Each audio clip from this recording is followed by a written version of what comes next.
जो कॉस्ट है वो कम होती जाएगी, और फिर जब मार्केट में कंपटीशन स्टार्ट होता है तो फिर वो पॉइंट ऐसा आता है कि हमें दोबारा से डबल पैसा लगाकर खुद को उस हाई लेवल पर लेकर जाना होता है। तो आप देखो पहले 60 20 10 10 के फौरन बाद कॉस्ट आपकी दोबारा से इंक्रीज होना स्टार्ट हो गई है, मतलब आपको दोबारा डबल पैसा लगाना पड़ रहा है अपने आप को उस लेवल पर ले जाने के लिए। तो ये टेबल था। अब इससे जो वैल्यूज ड्रॉ करनी थी फिक्स कॉस्ट की तो आप इजीली ड्रॉ कर लोगे, 120 ही है, सिर्फ आपने आउटपुट जो है वो कम या ज्यादा करके दिखाने हैं।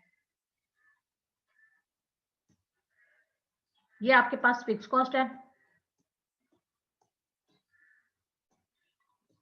फिक्स कॉस्ट हमारे पास जो है वो 120 है, सिर्फ हमारी जो आउटपुट है वो चेंज हो रही है। फर्स्ट हमारे पास 0 1 2 3 4 5 और 6, ये आपके पास, ठीक है। अब टेबल में देखो आपके पास आउटपुट जो है वो 0 है और टोटल फिक्स कॉस्ट हमारे पास 120 है। तो ये इसी पॉइंट से आप स्टार्ट करोगे, फिर जैसे जैसे आप प्रोडक्शन इंक्रीज करते जा रहे हो, प्रोडक्शन तो आपकी बढ़ रही है लेकिन फिक्स कॉस्ट हमारी फिक्स ही है, यानी हमने हर महीने के हिसाब से 120 रुपीज अपने साइड पे रख लिए हैं कि 120 रुपीज हमें हर हाल में कॉस्ट बियर करनी है, चाहे हम प्रोडक्शन ज्यादा करें चाहे हम प्रोडक्शन को कम करें। अगर आप एक यूनिट भी प्रोड्यूस कर रहे हो तब भी फिक्स कॉस्ट 120 है, सेकंड यूनिट पे आए हो तब भी 120 है, थर्ड यूनिट पे आए हो तब भी 120 है, फोर पे आए हो तब भी 120 है, फिफ्थ यूनिट पे आए हो तब भी 120 है, और सिक्स यूनिट की जब आपने प्रोडक्शन की है तो तब भी आपकी फिक्स कॉस्ट 120 ही है, उसमें चेंज नहीं आया। अब है नेक्स्ट जो आपको मुश्किल लग रहा था, टोटल वेरिएबल कॉस्ट। जरूरी नहीं कि ये सेम वैसे ही बने जैसे हमने शेप बनाई थी, ये आगे पीछे भी हो सकता है, बस आपने जो गैप है ना वो थोड़ा देख के रखना है। देखते हैं यहाँ पे कैसा बनता है।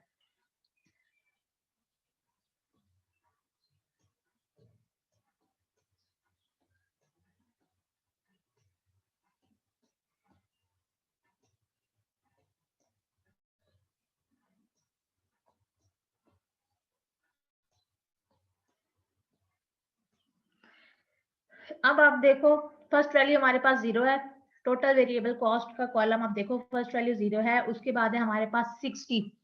तो आप जो है वो 50-50 का गैप रख के इन वैल्यूज को कंप्लीट करोगे।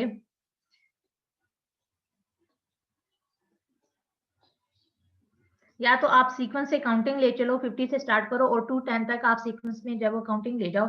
अगर आप ऐसा नहीं करते हो तो फिर आप 50 और 100 50-50 का डिफरेंस बीच में रख के वैल्यूज को जो है वो कंप्लीट करोगे।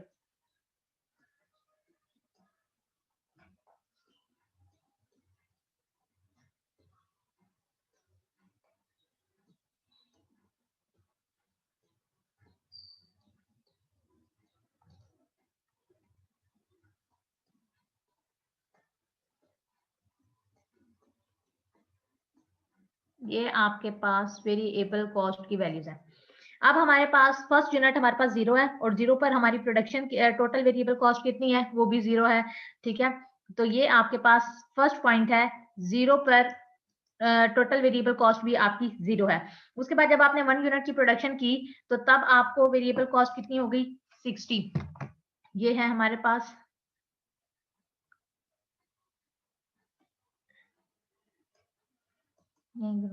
ये आपके पास 60। उसके बाद हमारे पास जब हमने सेकंड यूनिट की प्रोडक्शन की है तो हमारी वेरिएबल कॉस्ट हो गई 80। सेकंड यूनिट की प्रोडक्शन पर वेरिएबल कॉस्ट आपकी 80 हो गई।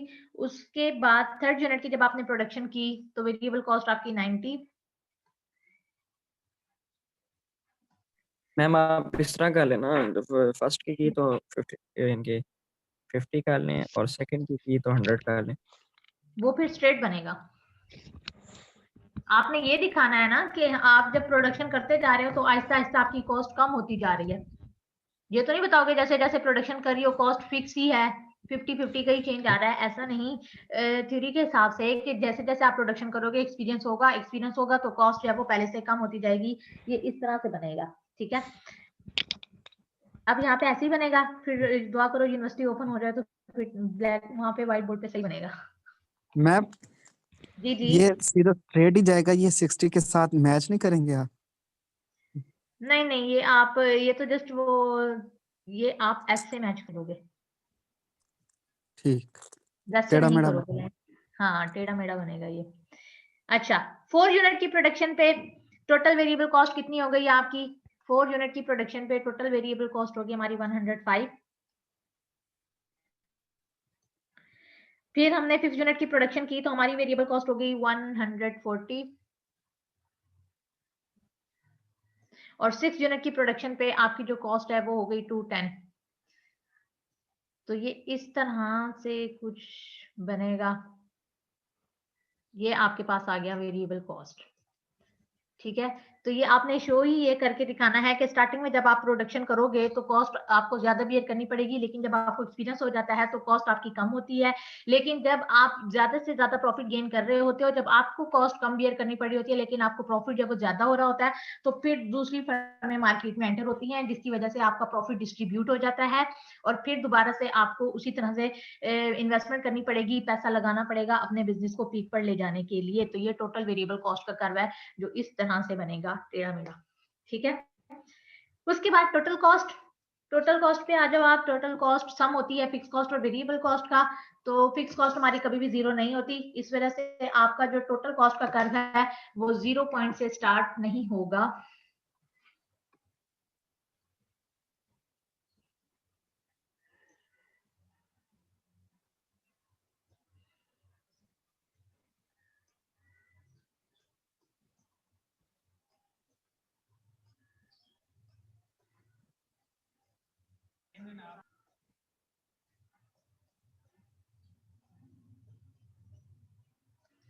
अब आपने टोटल कॉस्ट की वैल्यूज लिखनी है। फर्स्ट वैल्यू आपके पास 120 है, तो उसी तरह से 100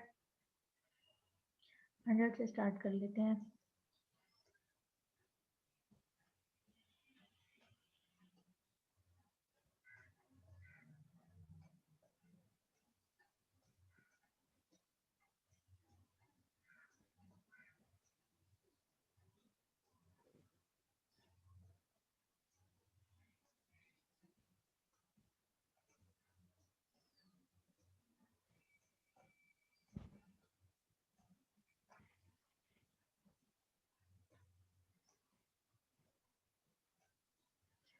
थ्री 50 है ये, और ये हमारे पास टोटल कॉस्ट की वैल्यूज हैं। ठीक है, अब आपके पास जो है वो फर्स्ट यूनिट आप जीरो प्रोडक्शन थी, लेकिन फिक्स कॉस्ट कभी भी जीरो नहीं होती, तो इस तरह से आपका जो टोटल कॉस्ट है वो 120 से स्टार्ट हो रहा है। ये आपके पास 120 है, 0 पॉइंट पे कॉस्ट आपकी जो है वो 120 है। फिर जब आपने एक यूनिट की प्रोडक्शन की, तो आप फर्स्ट यूनिट की जब आपने प्रोडक्शन की तो ये हो गई 180। फिर आपने सेकंड यूनिट की प्रोडक्शन की तो ये हो गया आपके पास 200। फिर थर्ड यूनिट की प्रोडक्शन पे 210। आहिस्ता आहिस्ता देखो आपकी कॉस्ट जो है वो कम होती जा रही है। फोर्थ यूनिट की प्रोडक्शन पे 225 और फिफ्थ यूनिट की प्रोडक्शन पे 260 और सिक्स यूनिट की प्रोडक्शन पे 330 जो है वो आपकी कॉस्ट है। और ये आप यहाँ 120 से स्टार्ट करोगे।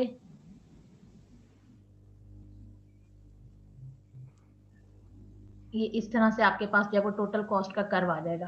ठीक है, थोड़ा टेढ़ा मेढ़ा बना है, लेकिन आप जब बनाओगे तो ये सही बनेगा। मैम ठीक 0 है, पे 120 रहेगा? 0 पे 120 रहेगा क्योंकि फिक्स कॉस्ट आपकी 120 है। और मैंने कल बताया था कि फिक्स कॉस्ट हमारी कभी भी जीरो नहीं होगी, चाहे आप प्रोडक्शन कर रहे हो नहीं कर रहे हो, फिक्स कॉस्ट आपको पे करनी पड़ती है। वेरिएबल कॉस्ट आपकी आउटपुट पे डिपेंड करती है। अगर आपने प्रोडक्शन नहीं की तो वेरिएबल कॉस्ट आपकी जीरो हो जाती है। ठीक है, समझ आ गई यहाँ तक? Yes ma'am. ठीक है, अब जो नेक्स्ट है average fix cost, average variable cost और एवरेज कॉस्ट का कर्व आप लोग खुद बनाओगे। कर लोगे आप लोग? Yes ma'am. ठीक है, अब तो यस इजी मैम। हो गया, आप कर लोगे। Yes ma'am. और सलार साहब यस आप ये बना के मुझे अभी व्हाट्सएप करोगे। Ma'am, yes ma'am. मैं घर जाके बनाऊंगा ना, फिर मेरे पास कुछ भी आप नहीं है। तो घर जाके बना लेना। सालार को मसला हो रहा था तो मैंने उन्हें बोला है कि वो को मुझे व्हाट्सएप कर दें। बाकी कुछ मैम बच्चे मुझे नाश्ते से पहले, नाश्ते के बाद। जब मर्जी कर दो, पर मुझे आज के दिन ही एक चाहिए, शाम में कर दो। सलार एक ग्राफ नाश्ते से पहले बनाना है, दूसरा ग्राफ नाश्ते के बाद। हाँ, चले ऐसे मैम, करना। ठीक हो गए इंशाल्लाह। ठीक है, डायग्राम बना दी मैंने, समझ आ गई आपको। अब आ जाओ, ये जो नीचे explanation with the help of diagram, ये आप सिर्फ यहाँ से एक्सप्लेनेशन ले सकते हो इसकी। बाकी ये जो मिक्स डायग्राम्स बनी हुई है, ये वो सब कुछ आपने नहीं करना। Ma'am explanation with the kindly help of complete diagram, इसमें सिर्फ आप इसकी एक्सप्लेनेशन लोगे। ये स्टार्ट हो रहा है, this diagram show that total fix cost curve is parallel to X axis. यहाँ से लेके 192 पेज पे फर्स्ट लाइन तक ही आप करोगे, टोटल वेरिएबल कॉस्ट कर्व तक आप करोगे, आगे से सारा आप कट कर दो। ये जो डायग्राम बनी हुई है जिसमें एवरेज फिक्स कॉस्ट बताया है, एवरेज वेरिएबल कॉस्ट बताई हुई है, एवरेज कॉस्ट बताई हुई है, मार्जिनल कॉस्ट बताई हुई है, ये बनानी तो है, मैंने आपको बनानी सिखा दी है, इसकी भी आप एक्सप्लेनेशन यहाँ से कर लो। This diagram show that average fix cost curve fall, और ये वेरिएबल प्रोपोर्शन तक आएगा।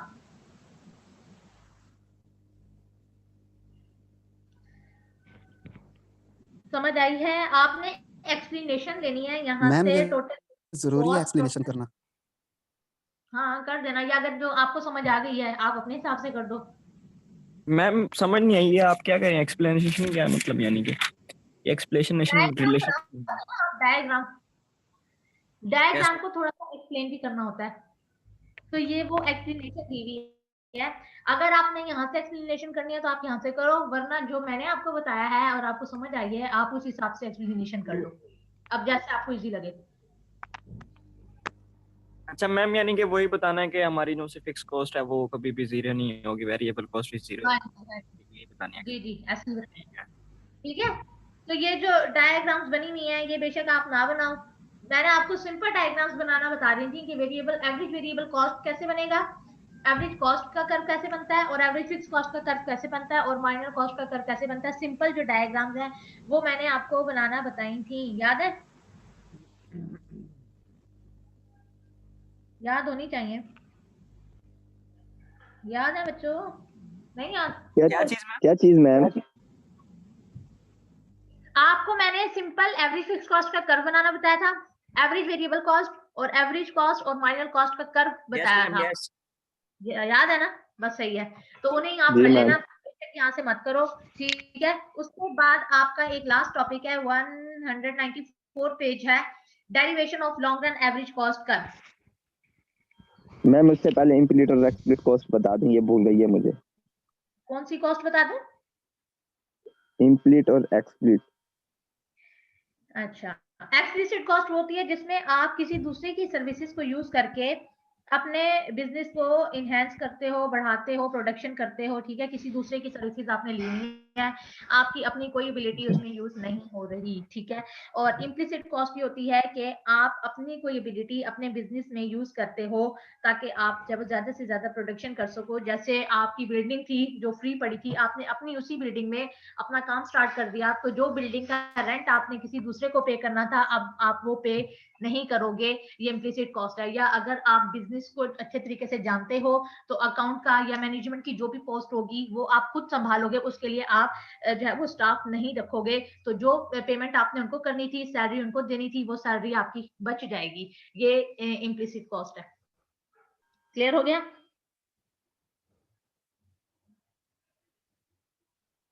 Thank you ma'am. अच्छा, अब आ जाओ पेज नंबर 194 पे।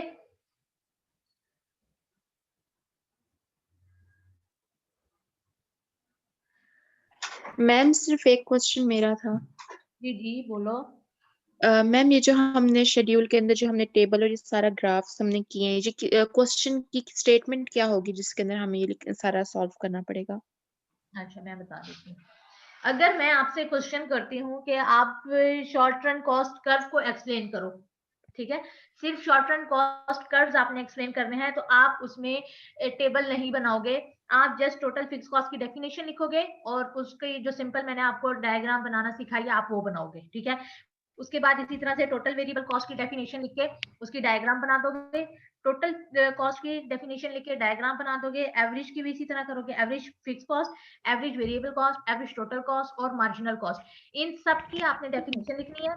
डेफिनेशन लिखने के बाद आपने जस्ट इनका ग्राफ बनाना है और ग्राफ बनाने के बाद उसको बस एक्सप्लेन कर दोगे। एक ये क्वेश्चन आ सकता है। और अगर टेबल मैं दूंगी, सपोज मैंने आपको टेबल दे दिया है, टेबल मैं खुद दूंगी, ठीक है, टेबल दे दिया, टेबल में से हाफ वैल्यू मैं दे दूंगी, हाफ मैं आपको कहूंगी कि आप कैलकुलेट भी करो, और कैलकुलेट करने के बाद उन्हीं के आपने ग्राफ भी बनाने हैं। तो ये क्वेश्चन जो है वो दो तरह से आ सकता है आपका।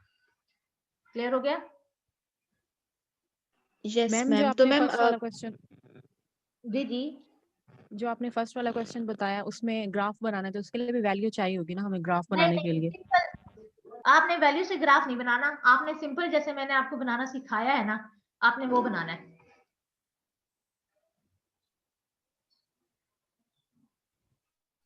हाँ जी, अब बोलो, आप खुदा थे ना, आप पहले जो क्वेश्चन कर रहे थे।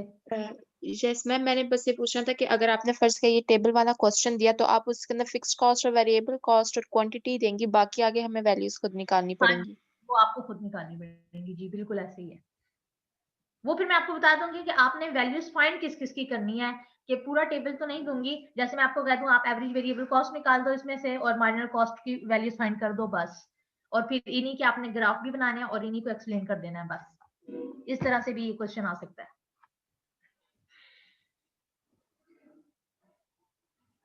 अब क्लियर हो गया? यस मैम, आप बेशक आगे आप पढ़ा दें।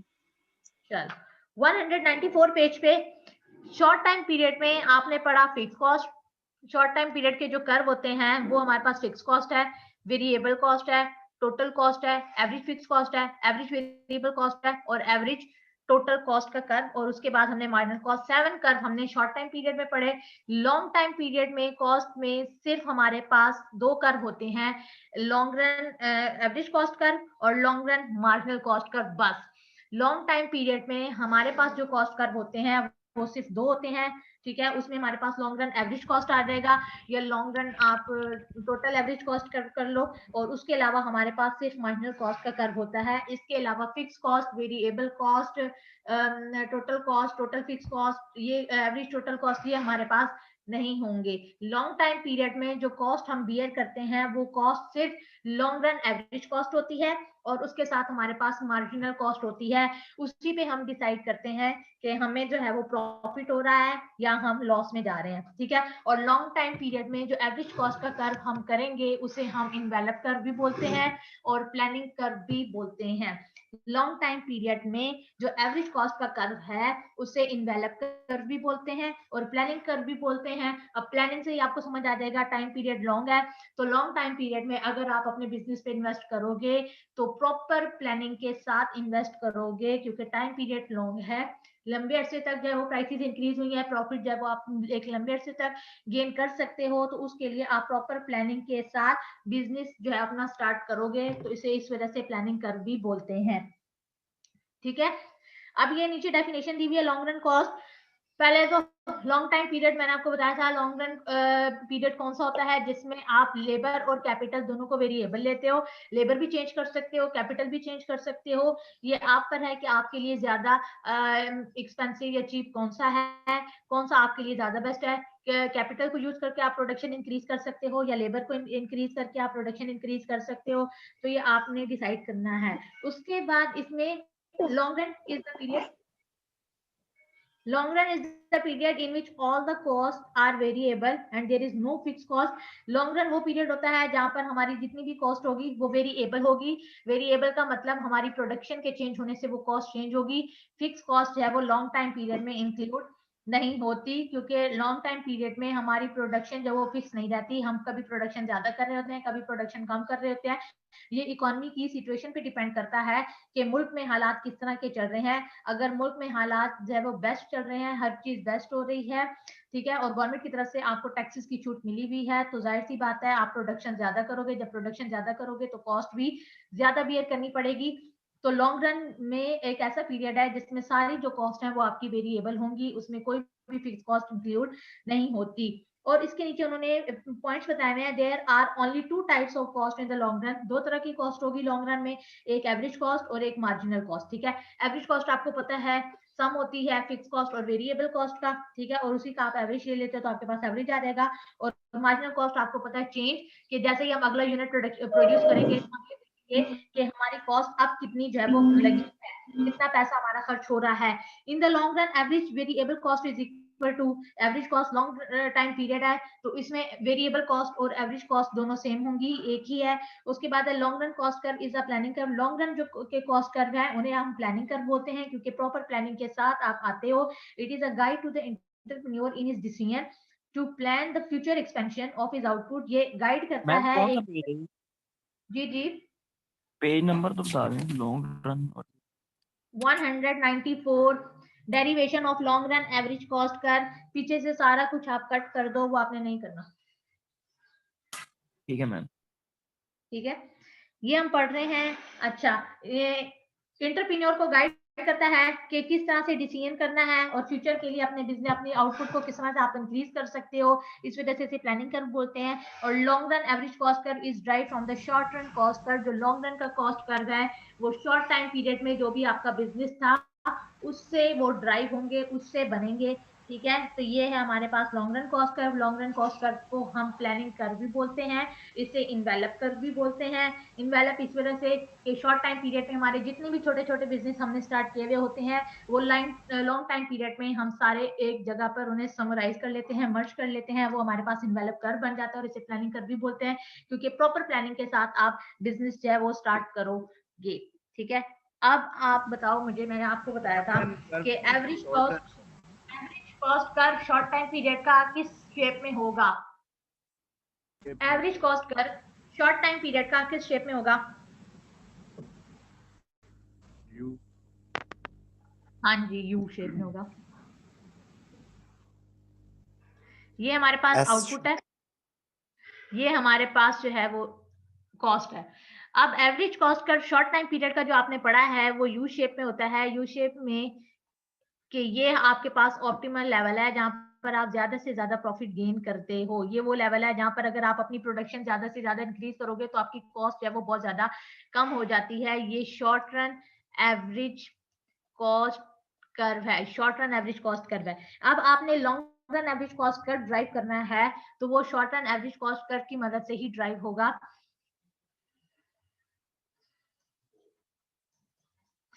ये आपके पास लॉन्ग रन एवरेज कॉस्ट है, ठीक है।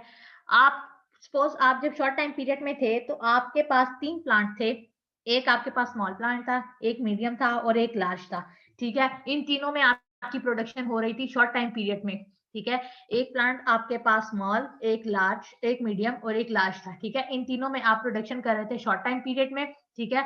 अब वो आप में है कि आपको स्मॉल से ज्यादा प्रोडक्शन करने से फायदा हो रहा था या मीडियम से या लार्ज से, वो तब डिसाइड करना था। लेकिन अब जब लॉन्ग टाइम पीरियड में आप प्रोडक्शन करोगे तो वो आप इन तीनों में ही करोगे और इन तीनों की ही प्रोडक्शन से आपके पास long run average cost curve draw होगा।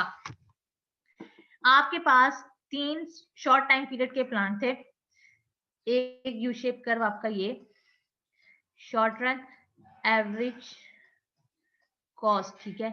उसके बाद एक आपका है ये शॉर्ट रन एवरेज कॉस्ट 2 और उसके बाद आपके पास थर्ड प्लांट था शॉर्ट रन एवरेज कॉस्ट 3। इन तीनों पे आप शॉर्ट टाइम पीरियड में प्रोडक्शन कर रहे थे, ठीक है। एक ये आपके पास स्मॉल प्लांट था, ये आपके पास मीडियम और ये आपके पास लार्ज जो है वो प्लांट था जिसमें आप प्रोडक्शन कर रहे थे शॉर्ट टाइम पीरियड में। अब लॉन्ग टाइम पीरियड में इन तीनों में से किसी एक में या दो में आप प्रोडक्शन कर रहे होगे, एक में आपकी प्रोडक्शन नहीं हो रही शॉर्ट टाइम पीरियड में।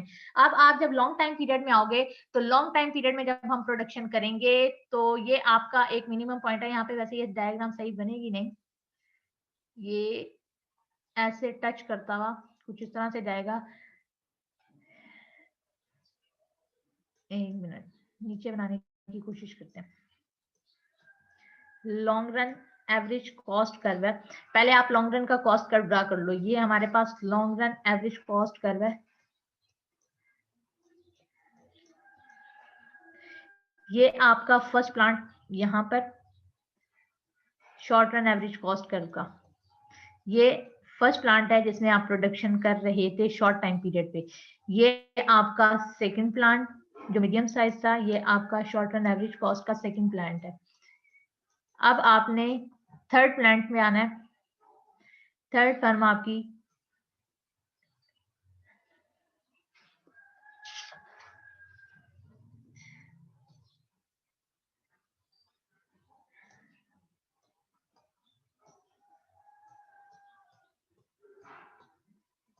इन तीनों को मिलाने से हमारे पास जो कर्व आएगा वो long run average cost curve होगा। तो आप इसी तरह से पहले long run average cost curve draw कर लो और long run average cost curve draw करने के बाद आप जो है इस पर short run average cost curve first, second और थर्ड जो है वो ड्रा करोगे। अब आप देखो short run average cost curve में आप जो स्मॉल प्लांट था उस पे आप इस लेवल पर प्रोडक्शन कर रहे थे, आपकी प्रोडक्शन जो है वो इतनी हो रही थी Q1। सेकंड जो मीडियम था उसमें जो प्रोडक्शन है Q2 हो रही थी और थर्ड जो है उस पे जो आप प्रोडक्शन कर रहे थे वो Q3 पे आप कर रहे थे। ठीक है, तो शॉर्ट रन कॉस्ट कर्व जो फर्स्ट है उसमें अगर आप प्रोडक्शन कर रहे हो तो आप सिर्फ इतने लेवल पर कर रहे हो। ठीक है, आप मिनिमम लेवल पर पहुंचे ही नहीं। ठीक है, ये वो लेवल है जहां पर आप प्रोडक्शन कर रहे हो तो आपकी कॉस्ट क्या होती जा रही है, आहिस्ता आहिस्ता कम होती जा रही है। ठीक है, ये देखो ये है आपके पास short run average cost curve. अगर इस यहाँ पर आप प्रोडक्शन कर रहे हो तो ये प्रोडक्शन सिर्फ इस पॉइंट तक होगी, इसके बाद आपने इस प्लांट पे प्रोडक्शन की ही नहीं है।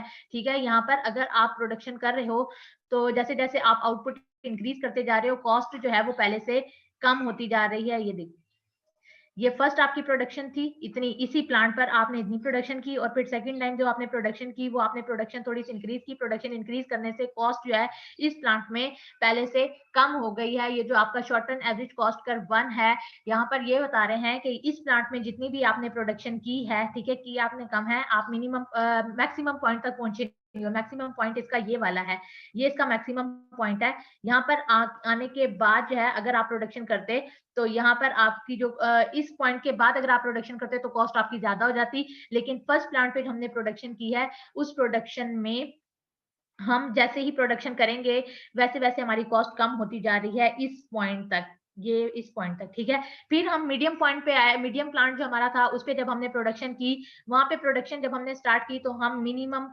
मैक्सिमम पॉइंट तक आए हैं। ठीक है, मैक्सिमम पॉइंट तक हमने प्रोडक्शन किया। मैक्सिमम पॉइंट तक प्रोडक्शन करने के बाद हमने उसे छोड़ दिया। ठीक है, उसमें हमने और ज्यादा प्रोडक्शन नहीं की। उसके बाद हम थर्ड प्लांट पे आए। थर्ड प्लांट पे हमने जब प्रोडक्शन की तो वहां पर हमने जब प्रोडक्शन स्टार्ट की तो हमने जैसे ही प्रोडक्शन स्टार्ट की हमारी कॉस्ट पहले से ज्यादा हो गई। तो बेस्ट हमारे पास जो प्लांट था वो मीडियम था, जहां पर हमने production first and second plant ऐसा था जहां पर हमने प्रोडक्शन की है तो हमारी कॉस्ट पहले से कम हुई है, ज्यादा नहीं हुई। पर थर्ड प्लांट पे जब हमने प्रोडक्शन स्टार्ट किया तो हमारी कॉस्ट पहले से ज्यादा हो गई है अगर हमने आउटपुट इंक्रीज की है। ठीक है, यहाँ तक क्लियर है?